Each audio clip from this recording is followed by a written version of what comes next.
الشيطان الرجيم. بسم الله الرحمن الرحيم.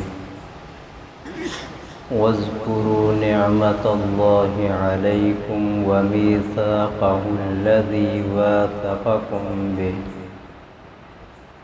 إذ قلتم سمعنا وأطعنا واتقوا الله إن الله عليم بذات الصدور.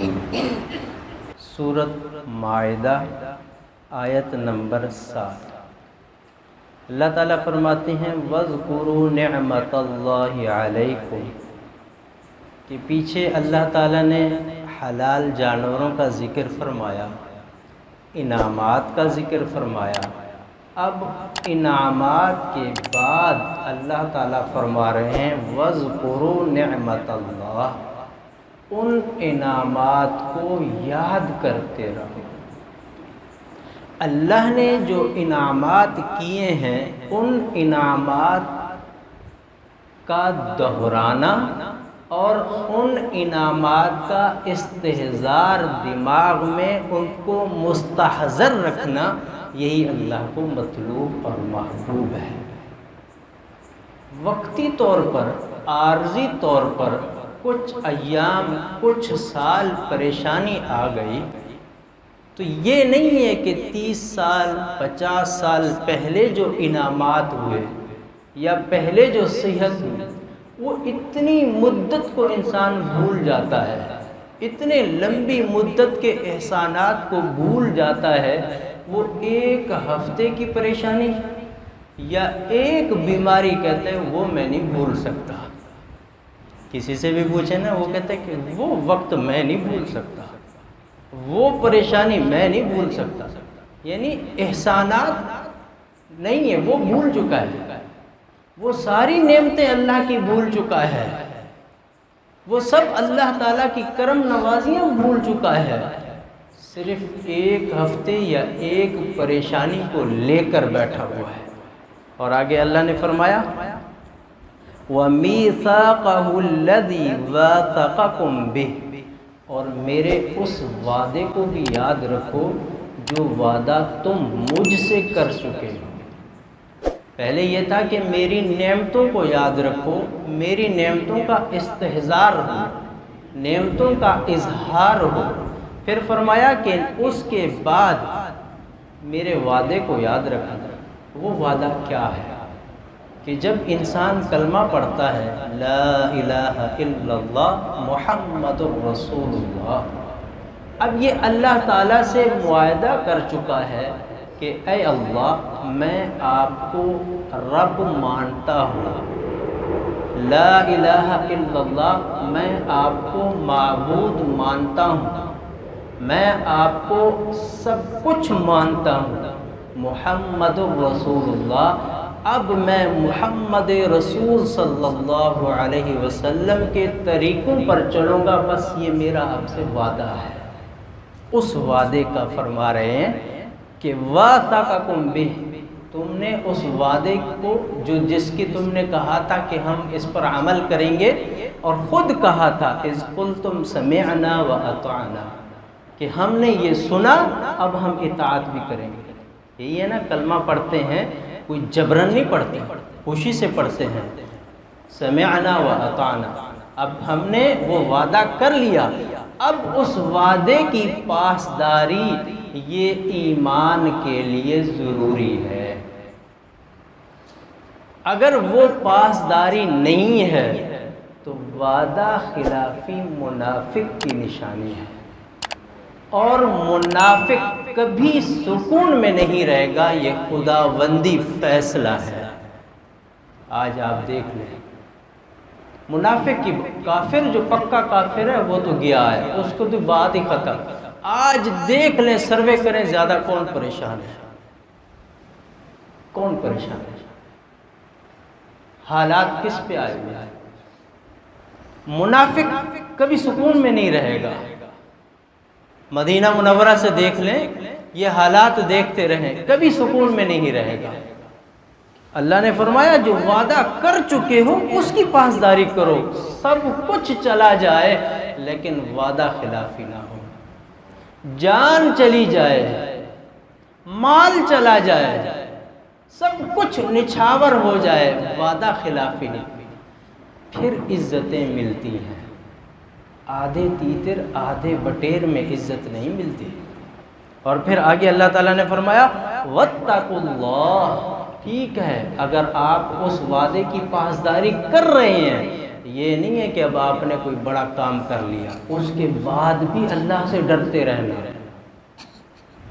اتنا وعدہ، اس وعدے کی پاسداری کی اتنی تاکید، اس کے بعد یہ نہیں سمجھنا کہ اب ہم چلتے ہیں تو بہشتی آدمی چل رہا ہے، اب ہم کہیں کہ ہاتھ اٹھائیں تو آسمان سے بس بارش برسنا شروع ہو جائے، ہم ہاتھ اٹھائیں تو پورا کفر یا طاقتیں ملیا میٹ ہو جائیں، آندھیاں چلیں اور سب کچھ برباد ہو جائے ان کا، نہیں، وَاتَّقُوا اللَّهَ، اس کے بعد بھی اللہ سے ڈرتے رہو، اللہ سے ڈرتے رہو، پھر بھی کہتے رہو کہ ہم نے حق ادا نہیں کیا۔ اور پھر آگے فرمایا ان اللہ علیم بذات الصدور، بے شک اللہ تعالیٰ جاننے والے ہیں دلوں کے بھیدوں کو۔ اللہ تعالیٰ جانتے ہیں کہ اس کے دل میں کیا ہے، اس کے اعمال میں کیا مطلوب ہے، اس کی مراد کیا ہے۔ اللہ تعالیٰ تو اس خیال کو بھی جانتے ہیں جو ایک لمحے کے لیے آیا بعد میں ہم بھی بھول گئے۔ اب کتنی کل خیالات ہمیں آئے، آج نہیں معلوم، کچھ خیالات جو بار بار آتے ہیں یا ان کا تکرار ہوتا ہے وہ تو یاد رہتے ہیں، لیکن کبھی ایک خیال آتا ہے وہ فوراً ختم ہو جاتا ہے، ہمیں بھی یاد نہیں رہتا۔ بذات الصدور، اللہ اس کے بھی علیم ہے، علیم کا مطلب کہ اس کو بھی پوری چاروں طرف سے اس کا احاطہ کیے ہوئے ہیں، صرف اس کا علم نہیں ہے، علیم ہے، یعنی اس کی بھی جزیات سے اللہ واقف ہے۔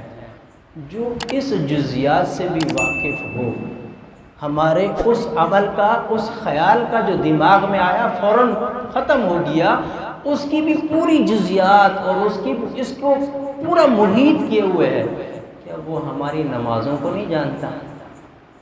کیا آج مسلمان کوئی ایسے نہیں ہے جو تہجد میں اٹھ کے رو رہے ہوں؟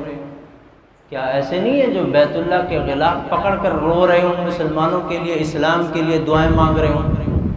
کیا ایسے نہیں ہے جن کے پہلو، جن کے پیٹھ بستر سے الگ رہتی ہے، راتوں کو اٹھ اٹھ کر روتے ہیں، اس کے باوجود بھی ایسے حالات ہیں؟ کیوں؟ فرمایا اذکروا نعمت اللہ علیکم، وہ جو نعمتیں تھیں نا، جو ہم نے وعدہ کیا تھا، وہ آج ہم بھلا چکے ہیں، آج ہم بھلا چکے ہیں، اور وہ بھلا چکے ہیں، اس کی پاسداری نہیں ہے تو بے سکونی ہے۔ کیوں؟ کہ منافق کبھی سکون میں رہے گا ہی نہیں۔ تو اللہ تعالیٰ نے جتنی نعمتیں دی ہیں، آج جو وبال آیا ہے وہ صرف اور صرف ہماری ناشکری کا ہے، بہت ناشکری ہے بھائی۔ سب کچھ ہونے کے باوجود بھی، سب کچھ ہونے کے باوجود بھی شکر نہیں ہے۔ پیارے پیغمبر کی دعا ہے الحمدللہ علی کل حال، الحمدللہ علی کل حال، کہ اللہ کی تعریف ہر حال میں۔ علامہ آلوسی رحمۃ اللہ علیہ اس پہ بحث فرماتے ہیں، اللہ کی تعریف ہر حال میں، ڈوب رہے ہیں، معیشت مستحکم نہیں ہے، کفار سروں پر ہیں، بے سکونی ہے گھر کے اندر، الحمدللہ علی کل حال، ٹکراؤ آ گیا، سیلاب دیکھ لیں کتنی جانیں چلی گئیں۔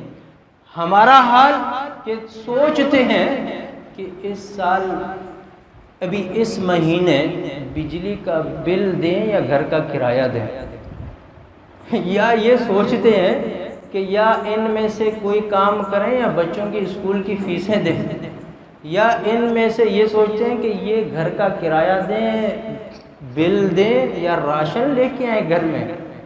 یہ پریشانی تو ہے، اور کیا ہے؟ الحمدللہ علی کل حال کا اب دیکھیں، علامہ آلوسی فرماتے ہیں الحمدللہ علی کل حال کا مطلب یہ ہے ہم لائق اس کے سے کہ اس سے بھی بڑھ کر سزا ملنی چاہیے، اس سے کم ملی ہے الحمدللہ۔ جیسے کہ ایک ملزم کو اعلان ہو کہ اس کو 500 کوڑے مارے جائیں اور 300 کوڑے کے بعد کہا جائے کہ اب اس کو چھوڑ دیا جائے، 200 کوڑے نہ لگائے جائیں، وہ کیا روئے گا کہ مجھے 200 کوڑے نہیں لگے؟ وہ کہے گا الحمدللہ، شکر ہے کہ 200 کوڑوں سے جان بچ گئی۔ ان حالات میں بھی، ان موجودہ صورتحال کے اندر بھی ہمیں کہنا چاہیے الحمدللہ کہ ہمارے حالات، ہمارے اعمال ایسے نہیں ہیں، پھر بھی اللہ کی آزمائش اس سے کم ہے، وہ اس سے زیادہ بھی پکڑ سکتا ہے۔ یہ ہے جب ایمان کی حقیقت دل میں پیوست ہو جائے، وہ ملک بھی چھن جائے تو ان کو پرواہ نہیں ہوتی، اولاد بھی قربان ہو جائے تو پرواہ نہیں ہوتی، وہ کہتے ہیں الحمدللہ۔ سب کچھ اللہ کے راستے میں قربان ہو جائے، تعزیت کرنے جائیں یا عیادت کرنے جائیں تو کہتے ہیں الحمدللہ۔ یہ ہے حقیقت اسلام کی۔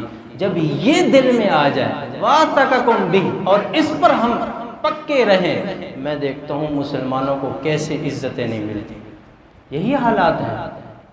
امام مہدی رحمت اللہ علیہ آئیں گے تو چند ہی دنوں کے اندر کایا پلٹ جائے گا۔ کیوں؟ بدل جائیں گے، اعمال بدل جائیں گے، دل کی کیفیت بدل جائے گی۔ آج وہ نہیں ہے تو پریشانی ہے۔ تو وہ حالت آج بھی اگر پیدا ہو جائے ہماری یا ہم میں سے کسی کی، وہ پھر یہی کہتا ہے الحمدللہ علی کل حال۔ اللہ تعالیٰ دین سمجھنے کی توفیق عطا فرمائے۔ وآخر دعوانا الحمدللہ رب العالمین۔